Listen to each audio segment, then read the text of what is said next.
When's the revolution coming?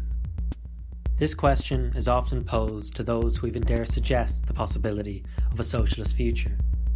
In today's marketized business world, we've been conditioned into nihilism, a belief in man's inherent evil, and to expect nothing more than what we get.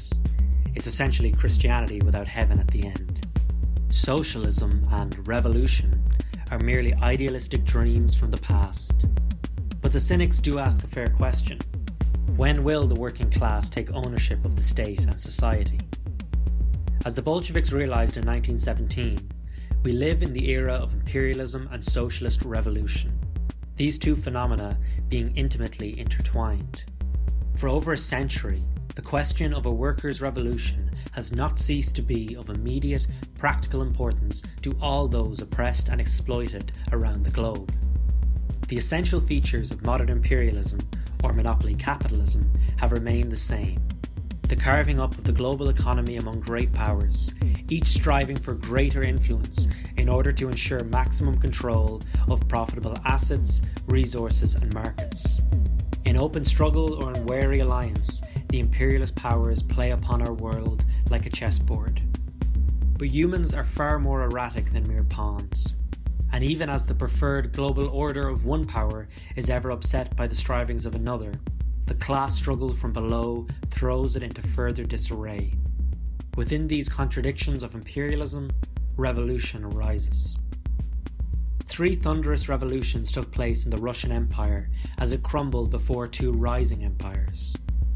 The Democratic Revolution of 1905 erupted amid a failed war against Imperial Japan, and the revolutions of 1917 blossomed from the misery and destruction inflicted on the empire and its peoples by the might of Germany. The German police even allowed Lenin to travel to Russia in 1917, believing his agitation would undermine the Russian war effort. It certainly did.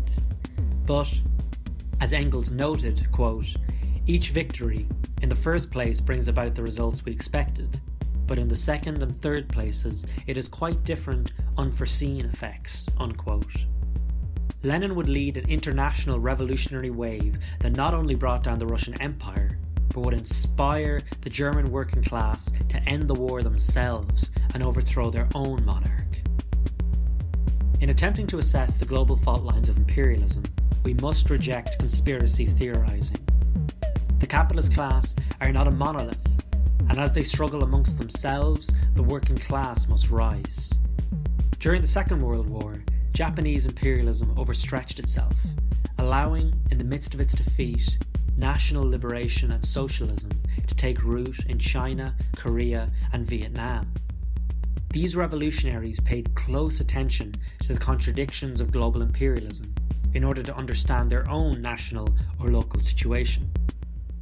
Some Vietnamese revolutionaries were too eager to launch a general uprising on hearing that the Red Army had taken Berlin.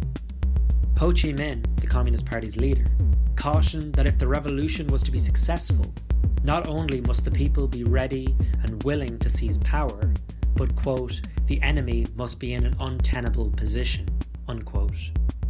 This condition arose with the surrender of Japan a couple months later.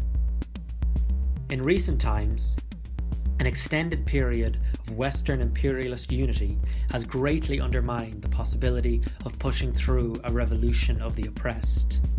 But, as Mao said, quote, "the unity of opposites is conditional, temporary and transitory, whereas the struggle of opposites is absolute," unquote. With the rate of profit tending towards nil, monopoly capitalists are becoming less satisfied with their share of the pie and are growing restless. China, pulling itself out of poverty to become a global power and investing its wealth in the global south, is severely undermining the material basis of Western imperialism. In response, the Western powers have renewed their propaganda campaign against China with greater vigour than ever. Amid the COVID-19 crisis, relations are fraying throughout the European Union, a core imperialist bloc. The alliance is unravelling, growing more militaristic and parasitic in its death throes. The crisis of the United States is plain to see.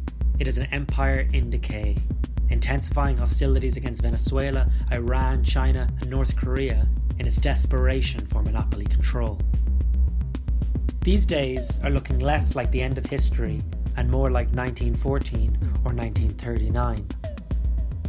This unprecedented global crisis will leave us in a world utterly changed. All that once appeared solid will have melted, and that which rises anew will be ours to shape. Short of defeating their anti-imperialist enemies, there is nowhere for the capitalist powers to expand.